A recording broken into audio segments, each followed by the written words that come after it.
ಗ್ರಾಮೀಣ ಭಾಗದ ರೈತನ ಮಗ ಮೂಲತಃ ಚನ್ನಪಟ್ಟಣ ತಾಲೂಕಿನ ಕಾಡಗರಹಳ್ಳಿ ಗ್ರಾಮದ ವಿನೋದ ಕೃಷ್ಣಪ್ಪರವರ ಜ್ಯೇಷ್ಠ ಪುತ್ರ ನಿತೀಶ್ ಗೌಡ ಚಿಕ್ಕ ವಯಸ್ಸಿನಿಂದಲೇ ಇಲ್ಲಿ ನಮ್ಮ ಪಕ್ಕದ ಊರು ಆದ ಕಾಳಿಗೌಡನ ತೋಡಿ ಗ್ರಾಮದಲ್ಲಿ ತಾತ ಅಜ್ಜಿ ಆದ ಸುಮಿತ್ರಮ್ಮ ನಂಜುಂಡಯ್ಯ ಅತ್ತೆ ಮಾವನದ ಸಂತೋಷ ಕೆಎನ್ಎಸ್ ಸ್ಫೂರ್ತಿರವರ ಆಶ್ರಯದಲ್ಲಿ ಬೆಳೆದಂತಹ ಹುಡುಗ ನಿತೀಶ್ ಚಿಕ್ಕ ವಯಸ್ಸಿನಿಂದಲೇ ಸಿನಿಮಾ ರಂಗದ ಕನಸು ಕಂಡು ಎಸ್ಎಸ್ಎಲ್ಸಿ ಐಟಿಐ ಮುಗಿದ ನಂತರ ಡಿಗ್ರಿಯನ್ನು ಅರ್ಧಕ್ಕೆ ನಿಲ್ಲಿಸಿ ಸಿನಿಮಾ ಹುಚ್ಚು ಹಿಡಿದ ನಿತೀಶ್ ದೊಡ್ಡ ದೊಡ್ಡ ನಟ ನಟಿಯರನ್ನು ಭೇಟಿಯಾಗಿ ಅವಕಾಶ ಕೊಡಿ ಎಂದು ಅಳೆಯುತ್ತಿದ್ದಾಗ ಅಂದು ಸಾಕಾಗಿ ಸಿನಿಮಾ ರಂಗ ಬೇಡ ಎಂದು ಬರುತ್ತಾರೆ.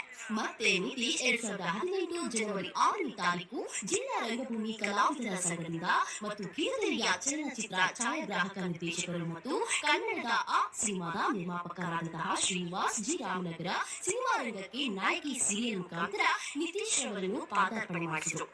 ಸಹ ನಿರ್ದೇಶಕ ಮೈಸೂರಿನ ಭಾರತ ಹಾಸನದ ರಾಕಿ ಸುನೀಲ್ ಇವರ ಜೊತೆ ಸಹಾಯಕ ನಿರ್ದೇಶಕರಾಗಿ ಅಸೋಸಿಯೇಟ್ ಮ್ಯಾನೇಜರ್ ಆಗಿ ಹೀಗೆ ಹಲವಾರು ಕೆಲಸ ಮಾಡಿಕೊಂಡು ಚಿತ್ರರಂಗದಲ್ಲಿ ಜೀವನ ನಡೆಸುತ್ತಿದ್ದ ನಿತೀಶ್ ಆ ಸಮಯದಲ್ಲಿ ಕೊರೋನಾ ಲಾಕ್ಡೌನ್ ಬಂದು ಎಲ್ಲಾ ಕೆಲಸವನ್ನು ನುಚ್ಚು ನೂರು ಮಾಡಿತು. ಕೆಲಸ ಇಲ್ಲದೆ ಅಲಿತಿದ್ದಾಗ ಟೊಯೋಟೋ ಎಂಎಸ್ವಿ ಹೀಗೆ ಹಲವಾರು ಕಂಪನಿಗಳಲ್ಲಿ ಕೆಲಸ ಮಾಡಿಕೊಂಡು ಕೊರೋನಾ ಸಮಯದಲ್ಲಿ ನಿತೀಶ್ ಏನಾದ್ರೂ ಮಾಡಲೇಬೇಕು ಎಂದು ಹಠ ಹಿಡಿದು ಮತ್ತೆ ಚಿತ್ರರಂಗಕ್ಕೆ ಎಂಟ್ರಿ ಕೊಟ್ಟು ರಂಗಭೂಮಿಯಲ್ಲಿ ಮಂತ್ರಿ ಪಾತ್ರ, ವಿದುರನ ಪಾತ್ರ, ಪೌರಾಣಿಕ ನಾಟಕ ಮತ್ತು 100 ಹೆಚ್ಚು ವೇದಿಕೆ ಕಾರ್ಯಕ್ರಮ ಕಿರುತೆರೆಯಲ್ಲಿ ಕಲರ್ಸ್ ಕನ್ನಡ, ಜಿ ಕನ್ನಡ, ಉದಯ ಟಿವಿ, ಕಲರ್ಸ್ ಸೂಪರ್ ವಾಹಿನಿಗಳಲ್ಲಿ 50ಕ್ಕೂ ಹೆಚ್ಚು ಧಾರಾವಾಹಿಗಳಲ್ಲಿ ಡ್ರೈವರ್ ಪಾತ್ರ, ಸೆಕ್ಯೂರಿಟಿ ಪಾತ್ರ, ಸ್ವಾಮೀಜಿ ಪಾತ್ರ, ಹೀರೋ ಸ್ನೇಹಿತನ ಪಾತ್ರ, ವಾರ್ಡನ್ ಪಾತ್ರ, ಎರಡನೇ ನಾಯಕನ ಪಾತ್ರ, ಮೆಕ್ಯಾನಿಕ್ ಪಾತ್ರ, ಕಾಲೇಜು ವಿದ್ಯಾರ್ಥಿ, ಕ್ಯಾಮರಾಮನ್ ಪಾತ್ರ, ಅಭಯಾರಣ್ಯ ಕನ್ನಡ ಮೂವಿ, ಸಂಜೆ ನ್ಯೂಸ್ ಕನ್ನಡದಲ್ಲಿ ನಿರೂಪಕನಾಗಿ, ಪ್ರಕೃತಿ ಟಿವಿಯಲ್ಲಿ ಕನ್ನಡದಲ್ಲಿ ವರದಿಗಾರನಾಗಿ ಹೀಗೆ ಹಲವಾರು ವಿಭಿನ್ನ ಪಾತ್ರಗಳಲ್ಲಿ ಅಭಿನಯಿಸಿರುತ್ತಾರೆ. ಮತ್ತು ಈ ಅಭಿನಯವನ್ನು ಮೆಚ್ಚಿ ರೇಷ್ಮೆನಾಡು ಮಾಣಿಕ್ಯ ಎಂಬ ಪ್ರಶಸ್ತಿಯನ್ನು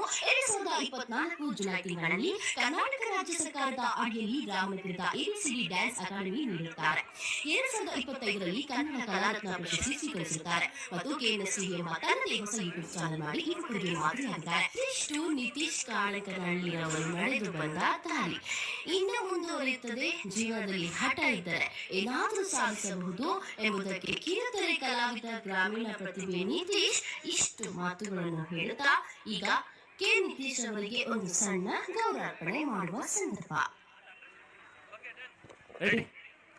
ನಿಜವಾಗ್ಲೂ ಕೂಡ ನಿಮ್ಗೆ ಆಶ್ಚರ್ಯ ಅನ್ಸುತ್ತೇನೋ ಈ ಮಧ್ಯದಲ್ಲಿ ಈ ಬಿಟಿ ಯಾಕೆ ಪ್ಲೇ ಮಾಡಿದ್ರು ಅಂತ.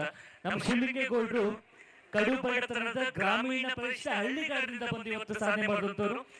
ಒಂದು ಹಂಬಲ ಸಾಧಿಸುವ ಛಲ ಇರುವಂತವ್ರನ್ನ ಮುಖ್ಯ ವೇದಿಕೆಗೆ ತರಬೇಕು ಅನ್ನೋದು ಅವ್ರ ಉದ್ದೇಶ. ಹಾಗಾಗಿ ಅಂತ ಒಂದು ಪ್ರತಿಭೆನ ಗುರುತಿಸಿ ಈ ತರ ವೇದಿಕೆ ಮೇಲೆ ಅವರು ಪರಿಚಯ ಮಾಡ್ಕೊಡ್ತಾರೆ. ಹಾಗಾಗಿ ಒಂದು ಬಿಟಿ ಪ್ಲೇ ಮಾಡಿದ್ದು ಜೋರು ಚಪ್ಪಳೆ ಮೂಲಕ ನಮ್ಮ ಸಂಸ್ಥಾಪಕರಾದ ಶಿವಲಿಂಗೇಗೌಡರಿಗೆ ಇರ್ತಕ್ಕಂಥ ಆ ಮಾನವೀಯತೆ, ಮನುಷ್ಯತ್ವ, ಅನುಕಂಪ ಮತ್ತೆ ಹಳ್ಳಿಗಾಡಿನ ಬಗ್ಗೆ ಇರ್ತಕ್ಕಂಥ ವಿಶೇಷ ಕಾಳಜಿಗೆ ಅಭಿನಂದನೆಗಳು. ನಿಶ್ಚಯ ನಿಮ್ಗೂ ಕೂಡ ಒಳ್ಳೇದಾಗ್ಲಿ. ಭಗವಂತ ನಿಮ್ಗೆ ಮುಂದೆ ಒಳ್ಳೆ ಭವಿಷ್ಯ ನಡೆಸಲಿ.